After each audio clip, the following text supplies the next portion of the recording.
जो लोग बोलते थे कि हम आएंगे तो फंड्स को डबल कर देंगे, और ये पहली बार ऐसी ही हालत हुई है। एमसीडी के काउंसलर्स बिना फंड के, बिना लेबर के कार्य कर रहे हैं। कांग्रेस ने क्या दिया है इतने सालों में, क्या किया, क्या दिखाया है, वो सबके सामने है। ये पहला प्रधानमंत्री है जो आज 10 साल के बाद भी कोई एक उंगली तक नहीं उठा सकता।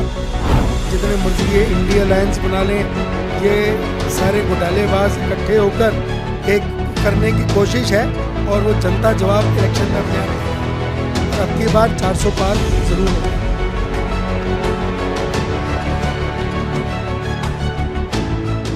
सर नमस्कार। नमस्कार। सर आपका नाम और आपकी डेजिग्नेशन। मैं शरद कपूर, निगम पार्षद हूँ, अमर कॉलोनी वार्ड से, भारतीय जनता पार्टी से यहाँ से जीत गए हैं। सर आपको इस एरिया वगैरह में किसी चीज़ के रिगार्डिंग कोई दिक्कत परेशानी है? आप क्या क्या कार्य करवा रहे हैं यहाँ पर इस एरिया में? ऐसा है, लगभग 14 महीने हो गए हैं हमें आए हुए। एमसीडी के हालात इन लोगों ने इस तरीके से बनाए हुए हैं। आम आदमी पार्टी की मेयर दिल्ली के अंदर विराजमान है।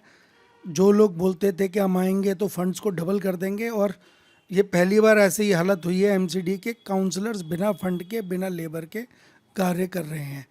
अभी तक 14 महीने में पहली बार हुआ है। ना स्टैंडिंग कमेटी बनी है, ना वार्ड कमेटी बनी है। ये अपनी मर्जी से, तानाशाही से एमसीडी को चलाने की कोशिश कर रहे हैं। जनता सब देख रही है। इनको आगे आने वाले चुनाव में सबको जवाब मिलेगा। हम अपनी तरीके से जितने हमारे पास स्टाफ है उसको हमने पूरा एक उनका रोस्टर्स बनाए हुए हैं।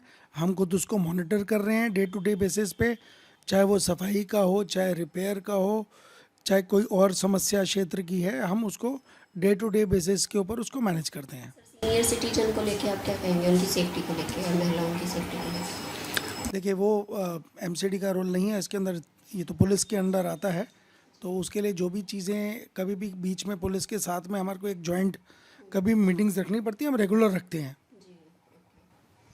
तो सर अभी जैसे जम्मू श्रीनगर में जो 370 की धारा हटी है, उसके बारे में आप क्या कहना चाहेंगे?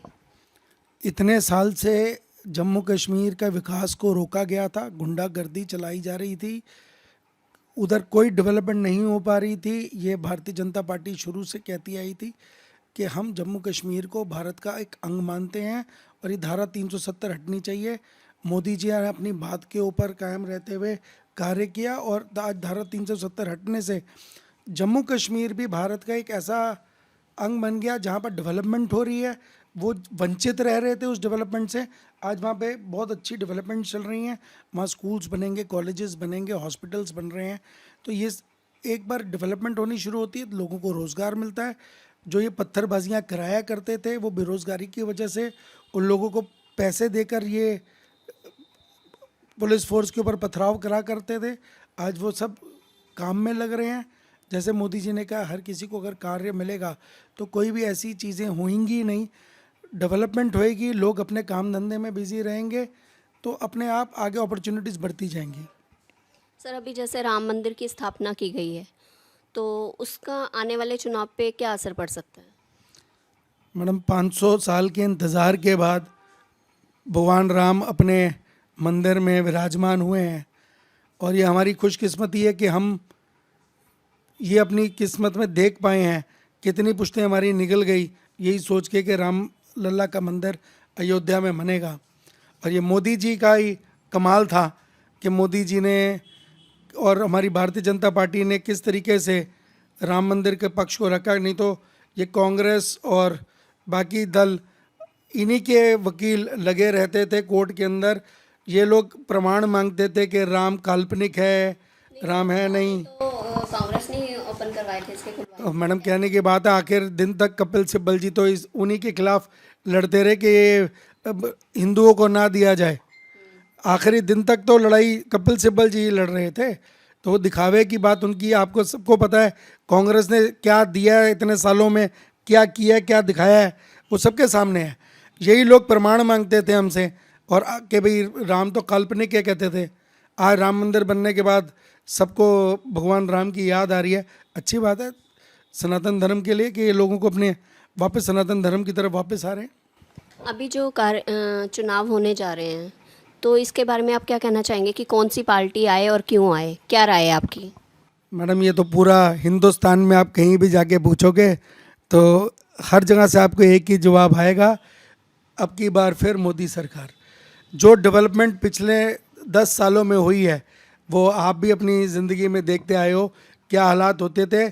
आज 2014 से पहले हम कहीं पे भी जाते थे, हमारे देश पे टैग मोस्ट करप्ट कंट्री का होता था। हर रोज़ एक कोई नया घोटाला हमारे सामने आता था।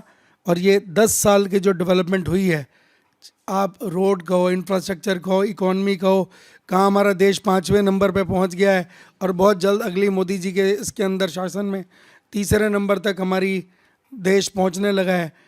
किस स्पीड पे, रफ्तार पे डेवलपमेंट हो रही है, किस स्पीड पे एफडीआई आ रही है, क्या डेवलपमेंट हो रही है, तो हर किसी को दिखाई दे रहा है। क्या कितने एम थे पहले एम्स, और आज कितने एम्स खुल रहे हैं, कितने आईआईटी खुल रहे हैं, आईआईएम्स बन रहे हैं। तो ये डेवलपमेंट हर क्षेत्र, हर स्टेट में हो रही है। आप G20 की बात करिए, देखिए वर्ल्ड के अंदर हमारे देश का नाम कितना ऊपर हुआ है। G20 इंडिया ने होस्ट किया यहाँ पर, और मोदी जी ने G20 से सिर्फ एक मेट्रोपॉलिटन्स तक ही नहीं रखा, उन्होंने हर छोटी स्टेट तक भी G20 इवेंट्स को लेकर गए। तो डेवलपमेंट जो हो रही है ऑल ओवर इंडिया हो रही है। धीरे धीरे सारी स्टेट्स विकास में साथ जोड़ रही हैं। पहले सिर्फ मेट्रोज़ की बात की जाती थी, आज पूरे देश में एक डेवलपमेंट की लहर चल रही है। और जनता सब जानती है, जितनी मर्जी ये नौटंकियाँ कर लें, जितने मर्जी ये इंडिया अलायंस बना लें, ये सारे घोटालेबाज इकट्ठे होकर एक करने की कोशिश है, और वो जनता जवाब इलेक्शन में अपने आप देगी। और अब की बार 400 पार ज़रूर होगा। सर क्या मैसेज देना चाहेंगे आप सरकार को? सरकार को जिस तरीके से डेवलपमेंट चल रही है ऐसी रफ्तार पे चलती रहे। हम अपने देश को और आगे बढ़ता देखना चाहते हैं। हम विश्व गुरु भारत बन के रहेगा। मोदी जी ने जो 2047 तक का जो रोड मैप बनाने के लिए कहा है, कोई भी आज से पहले प्रधानमंत्री आगे की बात नहीं करता था। जो आता था खाता था, पीता था और निकल जाता था। इनका मतलब होता था चुनाव में जीतो, कितना पैसा गबन कर सकते हो करो।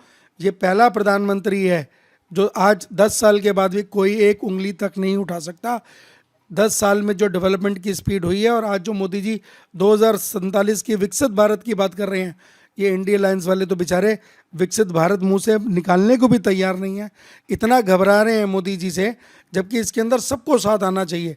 आज अगर हमारा देश विकसित बनेगा तो हम सबके लिए गर्व की बात है, हमारे आगे वाली जनरेशन्स के लिए बहुत अच्छी बात है।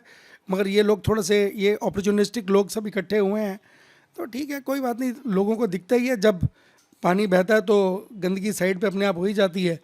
चुनाव में जनता अपने आप जवाब देगी। Thank you ma'am.